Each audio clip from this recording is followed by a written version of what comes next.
ఈ మాట గుర్తుపెట్టుకోండి. దేవుడు నాకు తెలుసు అని ఎవరైనా మాట్లాడాలి అంటే, యేసుక్రీస్తు నేను అంగీకరించాను, నేను ఆయన కుమారుణ్ణి అని ఎవరైనా చెప్పాలంటే, నేను పరలోకం వెళ్ళడానికి సిద్ధంగా ఉన్నాను అని ఎవరైనా మాట్లాడదలుచుకుంటే, వాళ్ళల్లో మొదటగా దేవుని వాక్యానుసారమైన జీవితము ఉండాలి.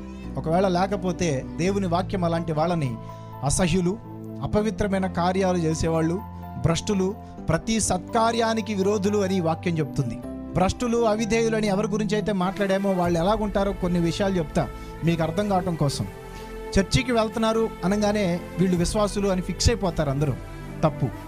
బైబిల్ పట్టుకొని వర్తమానం చెప్తున్నంత మాత్రం వీడు పాస్టర్ అని వేస్తారు, అది తప్పు. వాక్యానుసారమైన జీవితం లేకుండా వాడు పాస్టరు కాలేడు, విశ్వాసి కాలేడు. ఈ మాటలు గుర్తుపెట్టుకోండి. ఎవరైనా బూతులు మాట్లాడడం మీరు వింటే వాడు క్రైస్తవుడా చెప్పాలి, గట్టిగా చెప్పండి. ఎందుకంటే రేపటి నుంచి మీరు బూతులు తిడితే మీరు క్రైస్తవులు కదా మీకు తెలియాలా.